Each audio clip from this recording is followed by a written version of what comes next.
हैं टोंक के टुंगरी गांव में भूमाफिया ने जल बहाव क्षेत्र पर कब्जा किया। भारी बरसात और बारिश होने पर गांव में बाढ़ जैसे हालात पैदा हुए। दरअसल पानी के बहाव क्षेत्र में मलबे से बनाई गई दीवार को भूमाफियाओं ने आनन फानन में ध्वस्त किया। इस पूरे मामले का संज्ञान लेते हुए कांग्रेस नेता घासीलाल चौधरी गांव डुंगरी पहुंचे और इस मौके पर जिला कलेक्टर समेत उच्च अधिकारियों को भी हो रही दिक्कतों से अवगत करवाया गया, जिसे लेकर ग्रामीणों ने इंडिया न्यूज का आभार भी व्यक्त किया।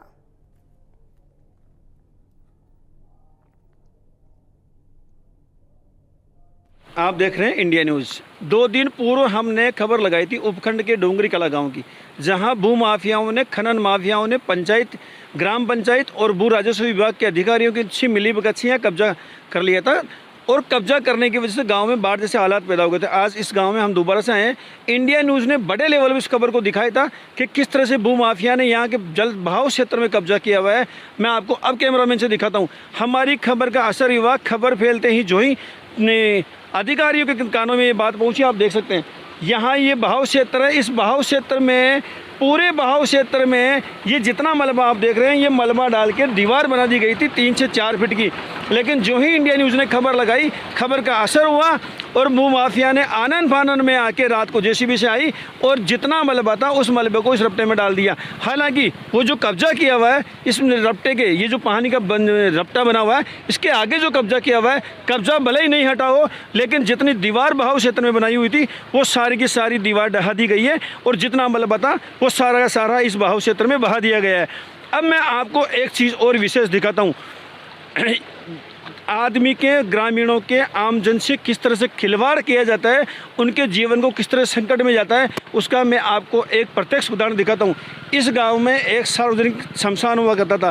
पूरे गांव में जब भी किसी की मौत होती थी तो वहाँ अंत्येष्टि की जाती थी, लेकिन भू माफिया ने उस शमशान पर, जो सार्वजनिक शमशान था, उसके ऊपर कब्जा कर लिया है और उसकी जगह से पंचायत की मिलीभगत से ये जो बहाव क्षेत्र देख रहे हैं, अब देखिए वो जो पत्थर के आपको ढेर दिख रहे हैं, वो शमशान घोषित कर दिया गया है। मतलब जो वर्षों से शमशान था, उस शमशान भूमि पर भू माफिया ने कब्जा कर लिया है और पंचायत की मिलीभगत से यहाँ नया अलॉटमेंट किया गया है जहाँ शमशान बनेगा।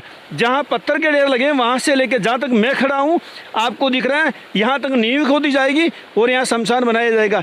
अब आप कल्पना करिए, यदि गांव में बारिश के हालात हो जाते हैं या गांव में 4 से 5 फीट रपटे पानी बहता है और किसी की मौत हो जाएगी, तो क्या इस बहाव क्षेत्र में उसको जलाया जाएगा? क्या उसकी अंत्येष्टि की जाएगी? क्या यहाँ दाह संस्कार हो पाएगा? ग्रामीणों से बात करते हैं। दादा बताइए, आपके जो गांव के शमशान थे वो कहाँ थे पहले? हमारे शमशान पहले तो श्रीमान से नमस्कार।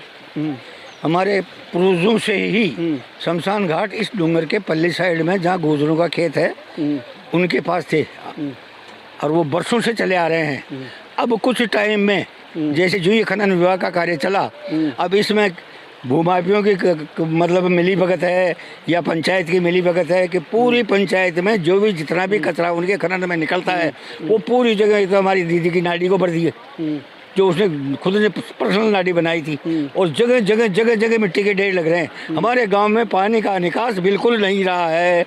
नए शमशान भूमि जो यहाँ जो ग्रामीण बताते हैं, ये जो अलॉटमेंट किया गया है, तो आपने विरोध नहीं किया क्या? पानी के बहाव क्षेत्र में आप दाह संस्कार कैसे करेंगे? अजी सर, बातें तो चलती है, लेकिन अब सामने कौन बोले जो बुरा हो। अब मैं आपने कह दी या गलत से या गलत, अगर ये तो यही मान लो ना अपन तो कि ये अगर ये पानी पूरा आ जाता है और आज की तारीख में कोई डेथ हो जाती है। आपने यहाँ के सरपंच, ग्राम पंचायत को अवगत कराया होगा ना ग्रामीणों ने? अजी साहब, उन्होंने तो बड़ी खुशी होकर के कहा है कि ये शमशान घाट बहुत बढ़िया रहेगा और इसके लिए 6 लाख रुपए की मंजूरी करी है इन्होंने यहाँ डंडा वंडा के। आप भी तो जनप्रतिनिधि रह चुके हैं, पूर्व सरपंच रह चुके हैं, तो आपने बताया नहीं भी जल बहाव क्षेत्र में दाह संस्कार कैसे करेंगे? अब सर, बड़े आदमी के सामने हमारे से बोला नहीं जाता, क्योंकि प्रेजेंट है तो प्रेजेंट ही रहता है और एक्स ही रहता है। एक्स गए तो हमारी टीचिंग करता है, इसलिए हमने कुछ भी नहीं कहा सर।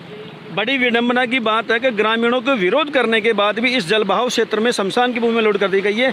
मैं आपको फिर से बता दूं, आप खुद इस दृश्य को देखिए और कल्पना कीजिए, यदि बरसात आ जाती है और बरसात में 3 से 4 फुट 5 फुट पानी यहाँ बह जाता है, तो गांव वाले किसी मृत व्यक्ति का दाह संस्कार कैसे कर पाएंगे? एक चीज़ और बताता हूँ, इंडिया न्यूज़ की खबर का असर ये भी हुआ है कि भले ही कोई प्रशासनिक अधिकारियों ने, किसी भी प्रशासन के नुमाइंदे ने इस गाँव में कदम नहीं रखा हो, लेकिन भाजपा का भी कोई प्रतिनिधि नहीं आया है, लेकिन कांग्रेस के एक पीसीसी सदस्य हैं घासीलाल चौधरी, जो कि विधानसभा में कांग्रेस के प्रत्याशी रह चुके हैं, आज इंडिया न्यूज़ की खबर देखने के बाद में गांव में आए हैं और वो पीड़ितों से मिल रहे हैं। हम उनसे एक बार मिलकर जानने की कोशिश करेंगे कि आखिर ये भूमाफिया के खिलाफ क्या कार्रवाई होने वाली है। जैसा कि मैंने आपको बताया था कि इंडिया न्यूज़ की खबर चलने के बाद में भूमाफिया में तो हड़कंप मचाई, आनन फानन में उसमें उन्होंने जो मलबे की दीवार बनाई थी जल बहाव क्षेत्र में, वो पूरी ढहा दी गई है। प्रशासन भले ही निष्क्रिय रहा हो, लेकिन इंडिया न्यूज़ की खबर का असर ये हुआ कि कांग्रेस के पीसीसी सदस्य और विधानसभा मालपुरा से कांग्रेस के प्रत्याशी रहे घासीलाल चौधरी आए। उन्होंने पीड़ित लोगों से मिला, उनको सांत्वना दी, हर संभव सहायता का प्रयास दिया और पूरे क्षेत्र में घूमे। उन्होंने इंडिया न्यूज़ का धन्यवाद भी साथ। एक बार बात करते हैं भाई साहब, आप तो घूमे हो, हमने जो खबर चलाई थी प्रमुखता से, आपने देखा हालात कैसे हैं वैसे के वैसे। मैं पहले तो इंडिया न्यूज़ को मैं बहुत बहुत धन्यवाद देता हूँ कि आपने इतनी मेहनत करके सब कुछ कर रहे हैं। दूसरी मैं कहना चाहता हूँ कि हमने आज दिन भर जो अतिवृष्टि देखी है वो सही इतनी भयंकर है कि गरीब आदमी का ये मकान देख लीजिए, पूरा का पूरा गिर गया। हमने बीपुर में देखा, घाटी में देखा, डोंगरी में देखा। अब मैं कहना चाहता हूँ यहाँ एक बड़ा एनीकट टूट गया और किसानों की इतनी ज़मीनें खराब हो गई। अब मैं इसमें थोड़ा मैं आपको बोलना चाहता हूँ कि माननीय हमारे जो मंत्री जी हैं उनको चाहिए कि वो एनीकट को और जो किसानों का जो ज़मीन में 1-1 मीटर का मलबा जम गया, भाई वो खेती तो कर नहीं सकता है। सर आप एक सवाल ये बताएं, आपने जो तबाही का मंजर देखा ना जी, जो आर्थिक नुकसान हुआ, करोड़ों रुपए का नुकसान हुआ है, लेकिन आपको लग रहा है कि ये ऊँट के मुंह में जीरे जितने कुछ भी नहीं है। कल आपको पता है मैं झगड़ा कर रहा था, कलेक्टर साहब से कर रहा था, मैं पटवारी जी से कर रहा था। मैं उनको बोल रहा हूँ भाई इसमें तो कुछ भी नहीं होता है। और आपने देखी 100 बोरी सरसों की उग गया ही यार, कहाँ मतलब कहीं कोई देखने वाला तो है क्या, बताओ आप। प्रशासन कहीं प्रकृति ने जो तांडव मचाया ना, उसमें लोगों के पास खाने के पैसे नहीं है, उनके पास में अनाज नहीं है, खाने के नहीं है, उनके पास राशन। वो सो कैसे रहे आपको पता है, हमने रात को कल देखा कि चद्दर को ऐसे करके सो रहे हैं। अगर दोबारा बारिश आ गई तो कोई बचेगा ही नहीं वहाँ पे।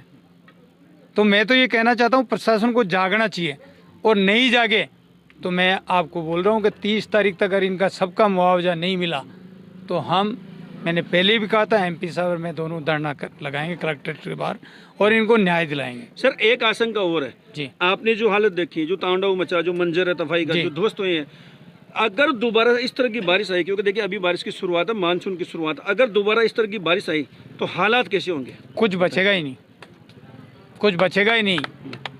मैं कह रहा हूँ ये तो भगवान की मेहरबानी, कल्याण महाराज की। अगर बीपुर में अगर बरसात मिडनाइट के बाद आती तो कम से कम 400 कैजुअल्टी होती वहाँ।